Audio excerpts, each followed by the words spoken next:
오늘 우리가 함께 보고자 하는 말씀, 계속해서 솔로몬의 이야기 가운데에서 한 부분을 하게 될 것입니다. 아마도 다음 주까지 솔로몬에 관한 그와 관계된 이야기를 하게 되지 않을까 싶습니다.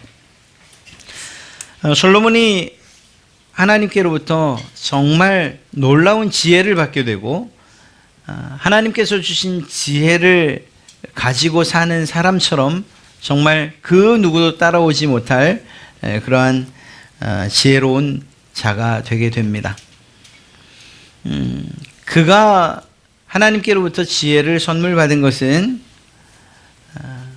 하나님을 향한 뜨거운 사랑이 있었고 그 마음이 있었기 때문이죠. 하나님께서 무엇을 내가 너에게 줄꼬? 라고 물을 때에 이 솔로몬이 대답하기를, 백성들을 다스리기에 내가 너무 부족합니다. 그들을 재판할 때에 또 그들의 소리를 들을 수 있는 그러한 마음, 듣는 마음을 주십시오 라고 이야기했고, 그 듣는 마음을 하나님께서는 지혜로 여겨 그에게 주신 것을 알게 됩니다. 그리고 보란듯이 성경에는 정말 해결하기 어려운 한 가지 문제를 해결하는 것을 통해서 솔로몬의 지혜가 이러했다, 그렇게 이야기하고 있었죠. 지혜에 관한 부분은 그렇게 일단락됩니다. 솔로몬을 이야기할 때에 그가 받았던 지혜 외에 또 한 가지를 우리는 생각하게 되는데, 그것이 바로 성전입니다. 솔로몬이 건축한 예루살렘 성전을 이야기하죠. 예루살렘 성전은 지금부터 3000년 전, 그러니까 예수님께서 이 땅에 오시기 1000년 전에 당시 이스라엘 왕 솔로몬에 의해서 건축되었습니다. 이 성전을 짓기 위해서 온 힘을 다 쏟았던 것을 알 수가 있습니다. 공사에 필요한 나무는 레바논에서 직접 공수를 해오죠. 그곳에서 백향목을 가져오는데, 이 일을 위해서 솔로몬이 3만 명의 군사를 동원합니다. 그래서 3계조로 나눠서 10,000명씩, 그래서 로테이션을 시키죠. 공사 기간이 총 7년입니다. 동원된 인원이 3만 명, 짐꾼으로 사용된 사람이 7만 명, 돌을 뜨는 자가 8만 명. 그러니까 거기에 이제 관리자 3,300명, 전체 도합 18만 3,300명이 이 성전을 짓는데 함께 일했던 것을 알 수가 있습니다. 굉장히 크게 생각이 되죠. 물론 지금 말씀드리는 것뿐만 아니라 전반적으로 그 주변까지 다 공사를 했다고 봐야 될 것입니다만, 실제로 그 솔로몬 성전의 크기가 그렇게 어마어마하게 크지는 않아요. 대략 한 91평, 뭐 넓게 잡아도 100평의 대지 위에 길이가 30m, 너비가 10m, 높이가 15m의 건물이에요. 그런데 이해가 되지 않죠? 야, 이걸 하나 짓는데 요즘 같으면 뭐 3, 4개월에 뚝딱 지어낼 그런 건물을 7년 동안 18만여 명이 이 일을 했다니 잘 이해가 되진 않습니다만, 그러나 성경에는 그렇게 기록이 되어 있어요. 한편으로 생각하면 얼마나 정성을 다해서, 그리고 하나님께서 만들게 하신 법도대로, 그 설계도대로 지었는가 하는 것을 알 수가 있죠. 아마도 그 어떤 하나도 부족함이 없게, 그래서 잘못 만들어졌다면 과감히 다시 하고 하는 이런 일들이 반복될 수도 있었을 것 같습니다. 성전에 이렇게 많은 인력과 그리고 많은 시간, 그리고 많은 물질들이 사용됐다는 거예요. 이유가 무엇이었을까요? 하나님께서 그곳에 임재해 주시기를 바라는 그런 마음. 아버지 다윗이 나는 이렇게 좋은 백향목 궁에 사는데 하나님의 성전은 여전히 저 천막 가운데 있구나 라고 했던 그 마음, 그 하나님을 향한 간절한 사랑의 애틋한 마음이 결국은 성전을 짓게 되는 배경이 됐던 거죠. 하나님은 분명히 말씀하셨어요. 그때에도 내가 성전을 지어달라고 한 적 없다. 그리고 생각해봐라. 내가 사람들이 지은 그 손으로 지은 건물에 있을 그러한 신이더냐. 이러한 취지로 이야기하십니다. 물론 그것은 다윗에게 분명한 거절의 뜻을 표하신 것이죠. 너는 성전을 지을 수 없다. 그러면서 약속하신 것이 무엇인가 하면 너의 아들이 성전을 짓게 될 것이라고 약속을 해 주십니다. 그리고 그 약속이 지금 이루어진 거지요. 솔로몬은 이 일을 단지 약속으로 여겨서 아버지가 하나님과 했던 약속을 지킨다는 마음으로 성전을 지은 것은 아니에요. 그의 기도를 보고 또 그가 백성들을 향해 축복하는 모습을 보면 정말 그도 하나님을 사랑하는 마음을 가지고 전심을 다해서 그것들을 지었던 것을 알 수가 있습니다.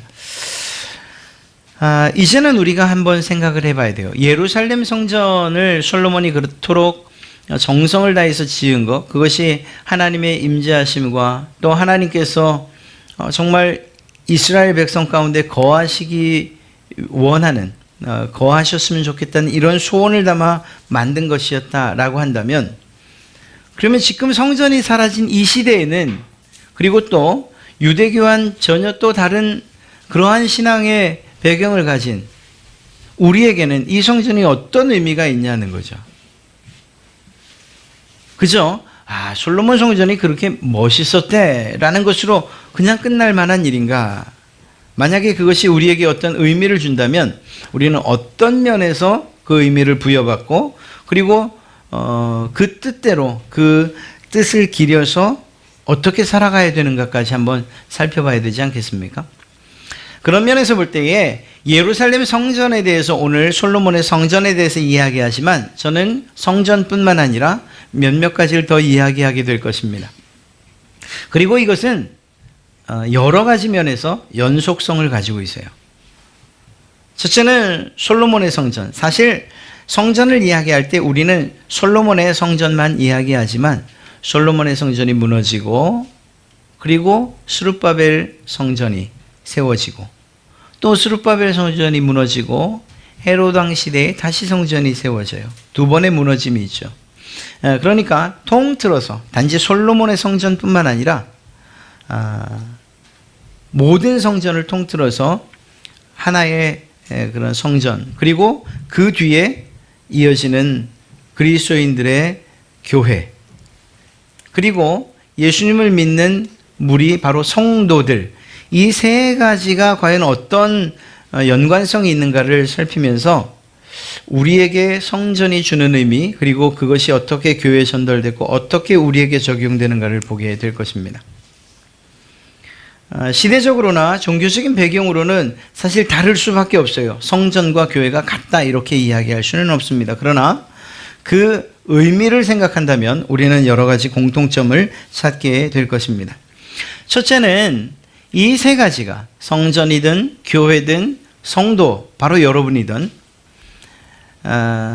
하나님의 임재를 상징하는 그러한 장소라는 점입니다. 이 점에 있어서는 성전뿐만 아니라 그 이전에 있었던 모세 시대의 성막도 마찬가지였어요. 성막이 지어진 이후에 그 성막을 들어갔다 나오는 이 순간을 레위기 9장 23절은 이야기합니다. 모세와 아론이 회막에 들어갔다가 나와서 백성에게 축복하며 여호와의 영광이 온 백성에게 나타났다. 성막에 하나님의 임재가, 하나님의 영광이 가득 채워지는 것으로 그렇게 성경은 기록하고 있죠. 하나님 그분이 마치 들어가지 않는 통 속에 꾸깃꾸깃 들어가는 그런 모습이 아니고 하나님께서 임재하셨다, 그곳에 거하셨다는 것으로 이해하면 될 것 같습니다. 이러한 성막에 임재하셨던 그 하나님, 그리고 그 임재의 모습은 계속 이어져 가는데 우리가 오늘 본 성전에서도, 솔로몬 성전에서도 이 사실은 계속 이어져 가고 있습니다. 열왕기상 8장 10절부터 11절 우리가 읽지 않았지만 그 앞을 보면 제사장이 성소에서 나올 때에 구름이 여호와의 성전에 가득하매 제사장이 그 구름으로 말미암아 능히 있어서 섬기지 못하였으니 이는 여호와의 영광이 여호와의 성전에 가득함이었더라. 그렇습니다. 성전의 가장 중요한 그 필요, 그것이 무엇이냐? 하나님께서 임재하시는 곳이라는 것, 하나님의 임재의 상징으로 이 성전이 이스라엘 백성들의 중심에 있었던 것이라는 거죠. 하나님께서 거하신다, 하나님께서 임재하신다, 함께 하신다는 그런 측면에서 성막과 성전은 같은 선상에 있다고 보는 거죠. 교회는 어떠냐는 거예요. 유대교를 배경으로 하고 있는 성전과 기독교를 배경으로 하고 있는 이 교회, 서로 분리되어 있는 것 같지만 그러나 이 부분, 하나님께서 함께 계신다, 하나님께서 임재하신다라는 이 면에 있어서는 같다라는 것이죠. 회심 후에 예수 그리스도를 만난 이후 회심하고 그리고 나서 그가 다소로 갑니다. 사도 바울의 이야기입니다. 다소로 바울이 가요. 그리고 그곳에서 주의 복음을 성실하게 전하지요.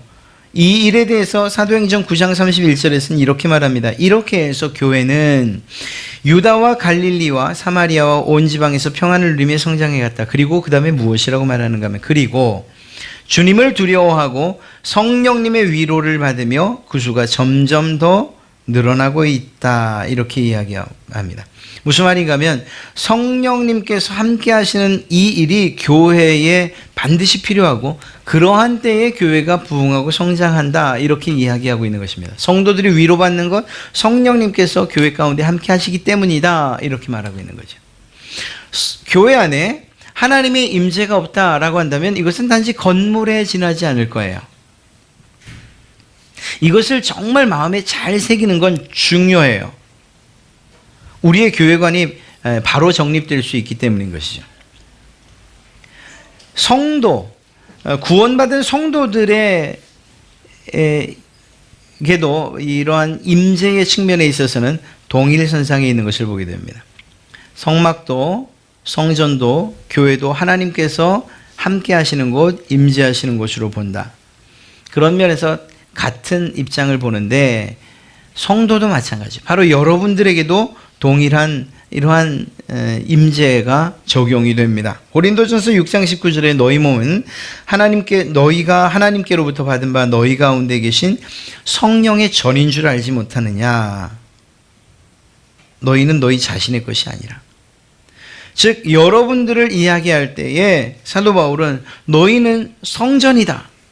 왜냐? 거룩하신 하나님의 영이 거하는 그러한 곳이기 때문이다. 바로 여러분 각자를 성전이라고, 하나님이 계시는 그러한 성전이라고 비유하여 이야기하고 있다는 것입니다. 이게 단지 비유냐? 그렇진 않습니다.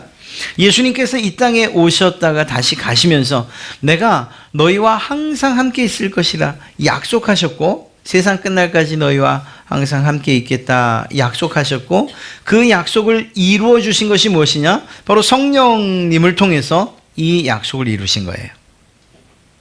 예수님의 몸은 실제적으로는 육체의 어떠한 시공간의 한계를 가지고 있지 않습니까? 분신술을 쓰시는 분도 아니고요. 그렇게 본다면 이 모든 세상 모든 그리스도인들에게 동시에 임재하신다는 것은 사실 불가능한 일이죠. 예수님께로는. 그러나 그 일을 누가 이루시느냐? 영이신 하나님 바로 성령님께서 이루신 거예요. 그래서 주님께서 올라가시고 성령님을 보내주실 때에 그것이 갈라지는 불처럼, 그래서 모든 사람들에게 각 사람에게 역사하시는, 임재하시는 이러한 놀라운 역사가 일어나게 된 거죠. 그러니까 지금 예전으로 보면 성막에만, 그리고 성전에만, 그리고 교회 가운데 거하시던 그 하나님께서 이제는 각 사람, 모든 사람 믿는 그리스도인들에게 각각 역사하시는 이러한 놀라운 일이 벌어졌다는 것입니다. 그런 면에서 볼 때 우리는 한 가지 생각해야 되죠. 하나님께서 나와 함께 계신다는 이 사실들을 늘 잊지 않고 살아야 될 것입니다. 성경은 어떤 책인가, 무엇을 이야기하고 있는가? 우리의 구원을 이야기하고 있는 건 맞습니다. 무엇보다 예수 그리스도를 통한 구원을 이야기하고 있어요. 그런데 좀 부드러운 말로 좀 옛날 이야기를 하듯이 이야기를 해달라고 하면, 성경은 하나님께서 자기의 사랑하는 백성들과 함께 있길 원하시는 이야기야 라고 말할 수 있습니다. 아담과 하와를 만드셨을 때에도 하나님은 그들과 함께 있기를 원하셨어요. 그런데 안타깝게도 아담과 하와에게 그들이 범죄하고 난 이후에 하나님과 함께 할 수가 없었죠. 하나님께서 함께 하실 수 없는 이유는 한 가지였어요. 죄. 죄 지은 인간이 먼저 하나님을 피하죠. 아담과 하와가 나무 뒤로 숨고 자기들의 벌거벗은 몸을 나뭇잎으로 가리워요. 하나님 앞에 나서지를 않습니다. 죄의 특성이 그래요. 완전한 거룩함 앞에, 완전한 의로움 앞에 당당하게 나설 수 없는 것, 이것이 죄의 특징이에요.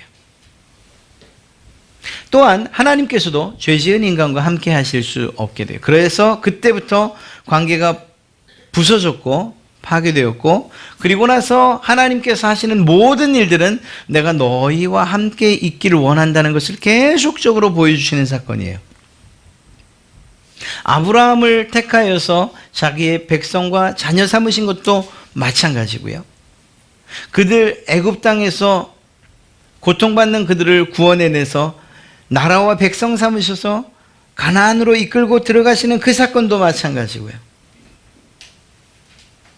예수 그리스도를 이 땅에 보내셔서 여러분들을 부르시고, 그 부르신 이유가 무엇이냐? 내가 너희와 함께 있기를 원하신다는 것을 늘 나타내고 계신 거예요. 그것은 예수님의 말씀을 통해서도 나타났고요. 무엇보다 예수님이 이 땅에 오시는 것을 통해서 하나님의 뜻이 완전히 나타났다, 이렇게 말할 수 있죠. 내가 너희와 함께 있기를 원해 라고 하셨던 그 말씀이 예수님이 실제로 이 땅에 오시는 것을 통해서 함께 거하시는 것으로 나타난 거죠. 그분이 떠나가시면 내가 너희와 함께 있기를 원한다는 것이 깨집니까?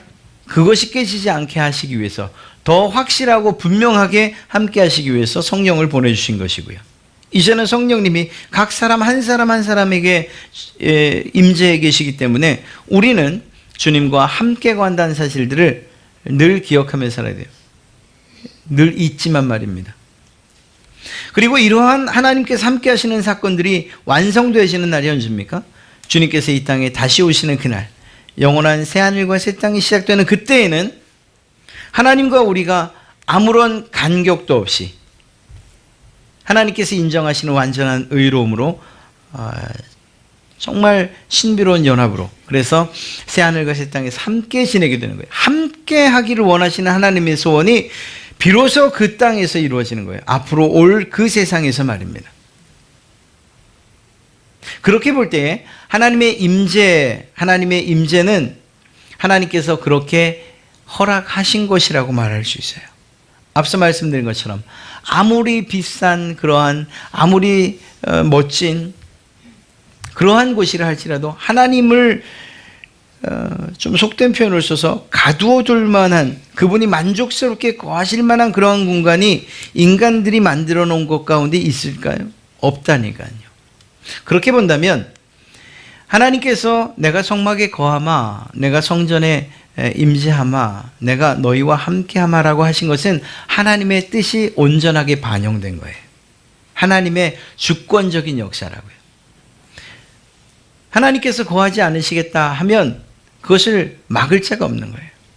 그럼에도 불구하고 성막, 성전, 교회, 그리고 여러분들에게 함께 하겠다라고 하신 이것이야말로 우리에게 주신 가장 큰 은혜요, 하나님의 사랑의 표현이라고 말할 수 있는 것이죠. 그런 점에서 성전과 이어서 성도인 여러분들, 연속선상에 있다고 말할 수 있어요. 또 한 가지는 예배의 장소입니다. 이것은 사실 장소라는 측면에서는 좀 이게 공통점이 있을까 이렇게 생각할 수 있습니다만, 성전을 이야기할 때에 그 성전에서 무엇이 이루어지느냐를 보면 알 수 있습니다. 성전에서도 끊임없이 제사가 드려지고 그것을 오늘날의 말로 환원하면 예배라고 할 수 있죠. 성전에서 이루어졌던 일들은 다른 일들이 아니고 하나님을 예배하는 일들이 계속적으로 이루어졌어요. 예배의 방식이 달라서 짐승을 잡고 그 피와 고기로 번제에 태워서 드리는 이러한 방식이었을 따름이지 그 안에서 이루어졌던 것은 예배예요. 그러면 교회는요? 교회 안에서의 가장 큰 기능, 또 하나님의 은혜를 우리가 정말 충만히 맛볼 수 있는 것은 예배를 통해서 뿐입니다. 제가 말씀드렸던 것처럼 우리에게 은혜를 주시는 하나님의 방편, 은혜의 수단은 세 가지로 말씀드렸죠. 첫째는 설교, 말씀을 통해서, 두 번째는 성례, 성찬을 통해서, 또 한 가지는 기도를 통해서요. 물론 이 모든 것들이 예배당 외적인 곳에서도 이루어질 수 있어요. 그건 다시 말씀드리겠지만 어찌됐거나 교회라고 하는 곳에서의 가장 중요한 일은 바로 이 예배이고 이것을 통해서 하나님이 주시는 은혜를 공급받을 수 있습니다. 성전에서 예배가 드려져야 했던 것처럼 교회에서도 역시 가장 중요한 것은 예배가 드려져야 된다는 거예요.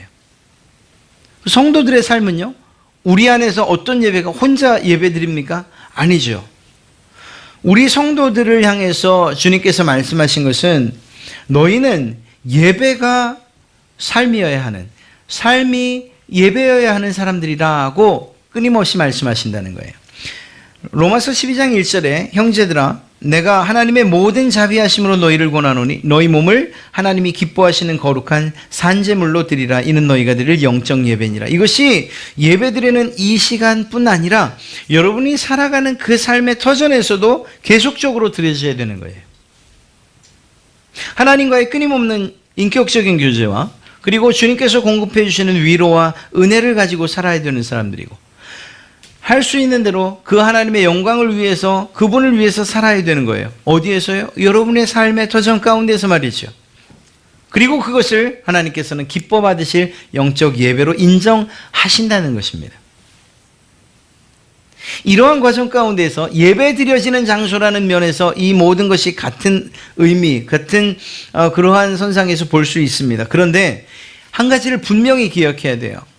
예루살렘 성전에서 예배가 드려질 때 하나님께서 그 예배를 모두 받으셨는가 하는 점을 생각해 봐야 돼요.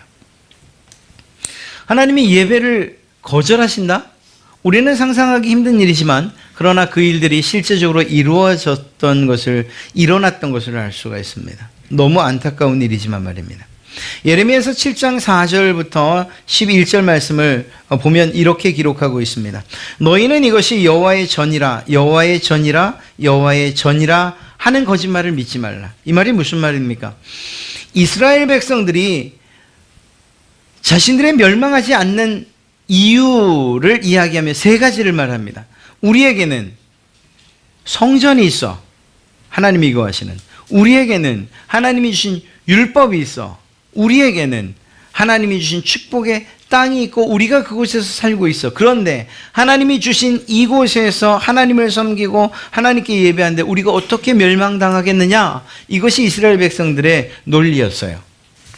그런데 하나님께서는 그 이스라엘 백성들을 향해서 무엇이라고 얘기하는가 하면 너희들은 여호와의 전이다. 저 성전을 보라. 여호와의 전이다. 여호와의 전이다. 이렇게 말하지만 그 거짓말을 믿지 말라고 이야기해요. 이 말이 무슨 말일까요? 예배를 드리고 있어요. 제사를 드리고 있어요. 그러나 그 안에서 그 예배하던 자들 그리고 제물을 가져오던 자들이 무엇을 한다고요?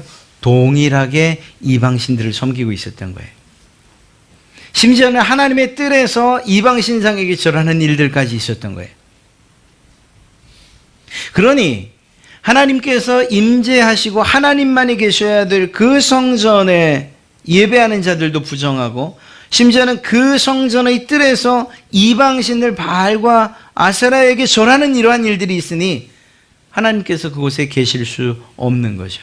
이미 하나님이 떠난 상태에서의 그 성전은 그건 아무런 의미가 없는 거예요. 그래서 여호와의 전이다, 여호와의 전이다. 그거 거짓말이다. 그거 믿지 말라라고 하신 거. 이거 하나님께서 예레미야의 입을 통해서 하신 말씀이에요. 계속해서 무엇이라고 말씀하시는가 하면 너희가 무익한 거짓말을 의뢰하는도다. 무익한 전혀 이익이 되지 않는 그러한 거짓말을 의지하고 있구나.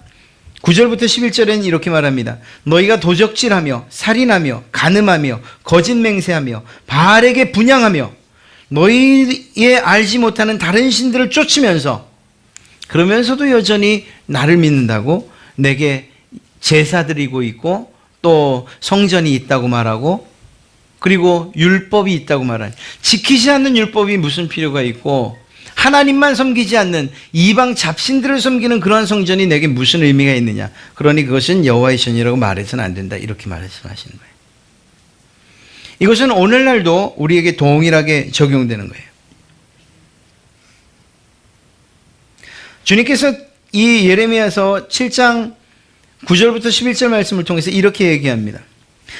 내 이름으로 일컬음을 받는 이 집이 너희 눈에는 도적의 구렬로 보이느냐. 보라, 나고 내가 그것을 보았노라. 여호와의 말이니라. 하나님께서는 이미 그것들을 하나님의 전으로 인정하지 않으시겠다는 거예요. 성전이어도 아무리 거룩하게 지어졌어도 그리고 가치 있고 비싸게 지어졌어도 그래도 그곳에 하나님이 계시지 않는다면 그것은 성전이라고 이야기할 수 없는 거예요. 이건 오늘날 우리 교회에도 여전히 적용되는 거예요.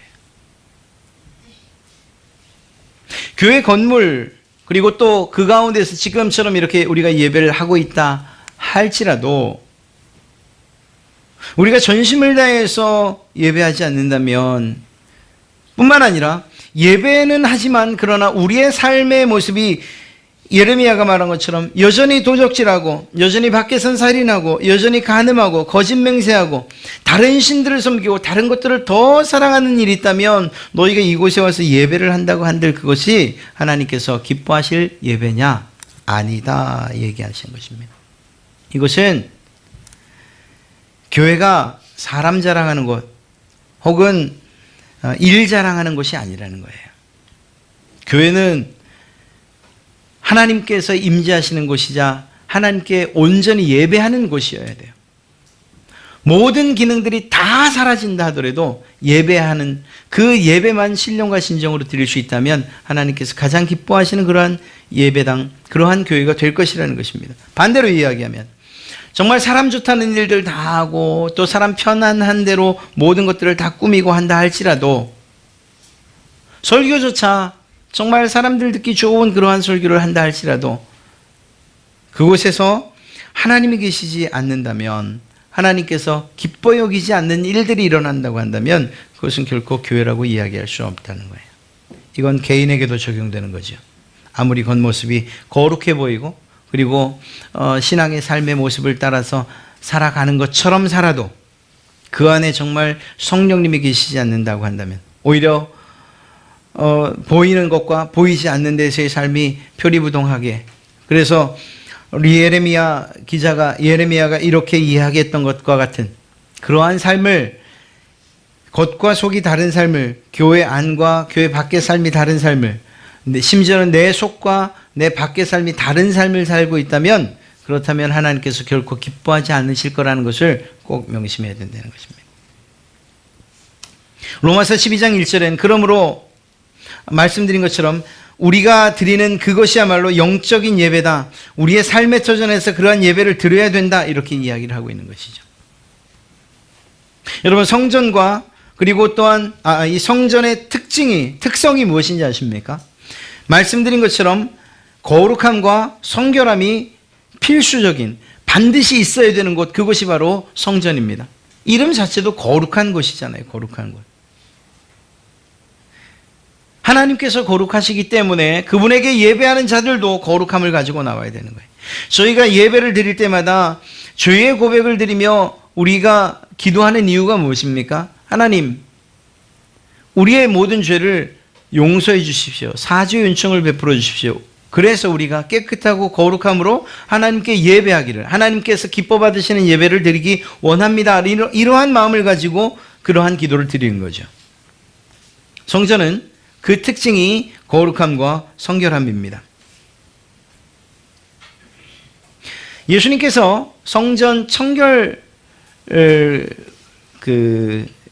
성전을 깨끗게 하시는 일을 합니다. 물론 이것은 유대인들, 특히 제사장들에게 있어서는 참으로 모욕적인 일일 수밖에 없었죠. 예수님께서 성전에 가서 그곳에 있는 모든 상들을 뒤엎으시고 돈꾀들을 내던지시고 짐승들을 다 내쫓으십니다.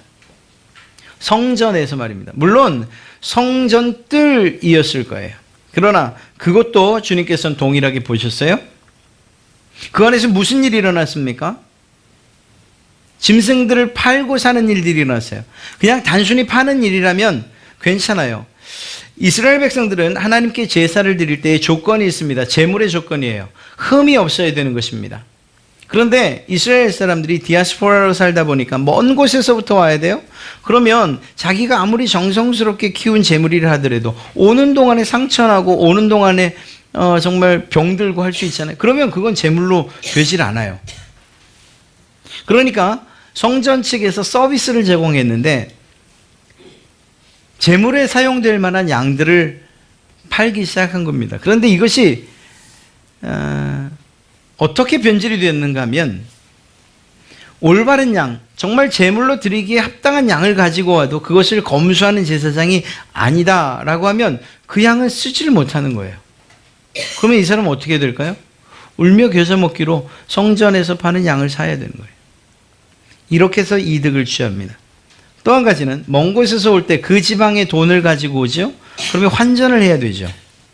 환전해서 어마어마한 폭리를 취하는 거예요. 그러니까 강도의 구렬이, 강도의 소굴이 됐다라는 이 말이 결코 틀린 말이 아니에요.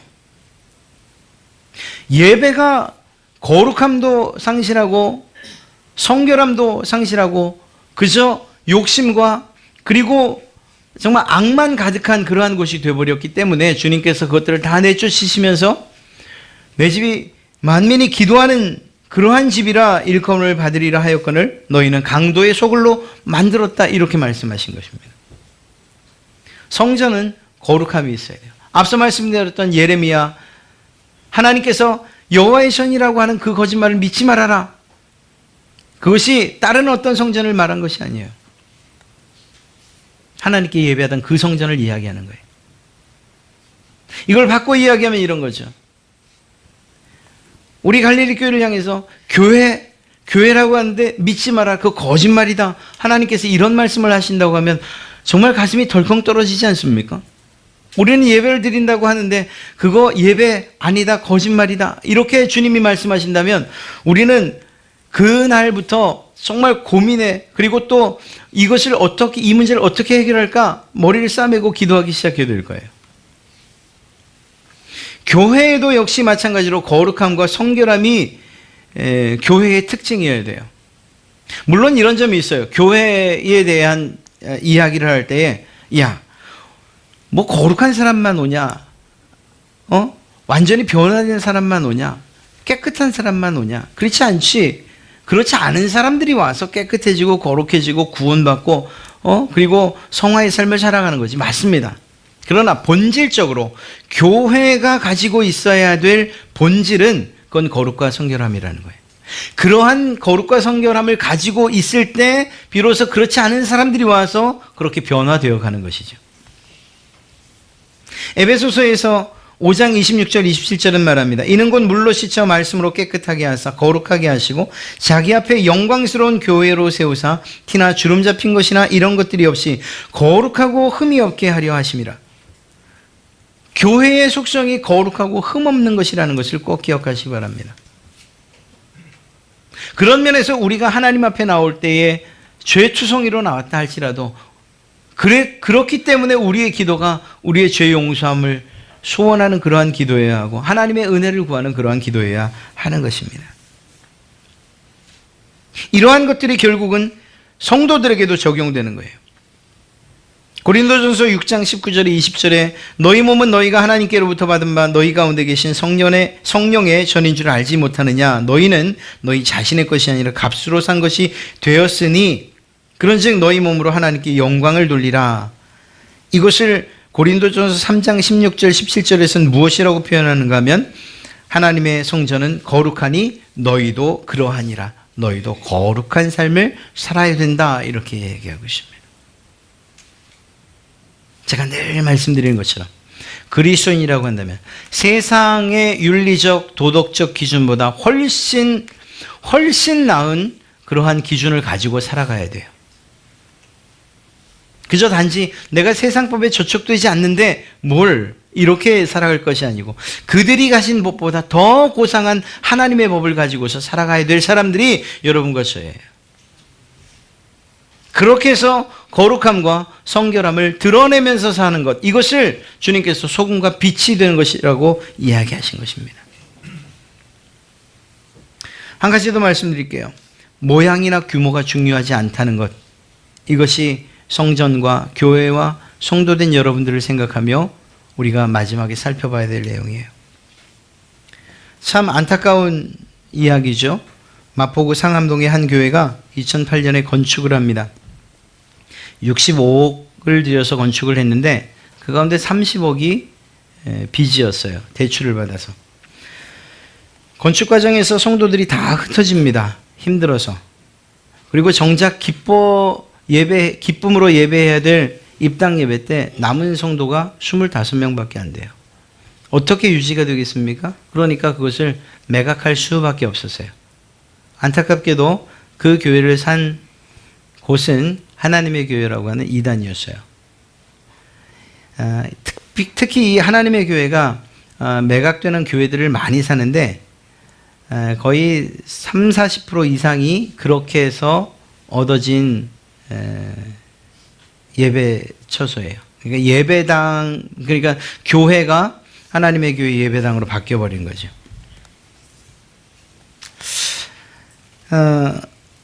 성막이나 성전이나 교회, 성도, 중요한 것이 무엇인지를 잊으시면 안 돼요. 여러분, 우리가 성막을 공부하면서 그 성막의 가치를 한번 따져보지 않았었습니까?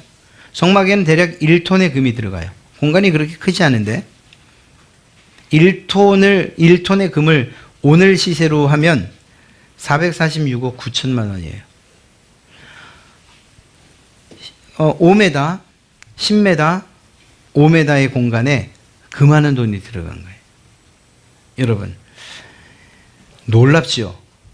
첫째는 하나님께서 계신다는 이 사실이 우리에게 얼마나 가치 있는 일인가를 먼저 생각해야 돼요.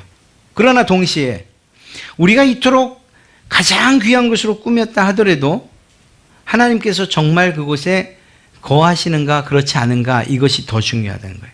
하나님께서 계시지 않으면 그저 비싼 집에 불과한 거예요. 비싼 건축물에. 이것은 오늘날 교회도 마찬가지예요. 1,000억이 넘어가는 그러한 교회 예배당 건축하는 것 갖고 뭐라고는 하지 않겠습니다. 건축에 대해서는 좀 깊이 생각해 보고 싶어요. 제가 지나가는 말로 말씀드리지만 제가 뭐 어떤 건축에 의지가 없다고 생각하셔도 상관없어요. 전 생각이 없으니까. 조건이 하나 있어요. 만약에 된다면. 저희가 어떤 건축을 하기를 원하신다면 건축에 소요되는 90% 이상을 만들어 놓으세요. 그리고 건축하자고 하시면 제가 기꺼이 할게요. 10%는 책임질 수 있어요. 그런데 아까 말씀드린 것처럼 50% 혹은 60%가 다 대출이다 그러면 가장 마음이 아픈 건 정말 10,000원, 20,000원, 30,000원 헌금하기 위해서 애를 쓰고 아낀 그분들의 헌금이 다 은행 빚으로 나가는 거예요. 은행 좋은 일 시키는 거예요. 죄송합니다. 은행에 계신 분 계신데. 아니, 그렇다는 거예요. 교회에 정말 해야 될 일들을 하지 못하면서까지 온통 빚으로, 그러다가 아까와 같은 그런 안타까운 일을 맡게 되는 것. 더 깊이 생각해야 될 것은 외형이나 외모, 모습이 아니에요. 우리는 감사하게도 건물이 있어요.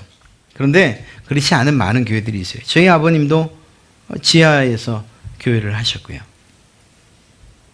제 동기들도 여전히 지하에서 혹은 상가에서 이렇게 교회를 꾸려가고 있는 친구들 많아요.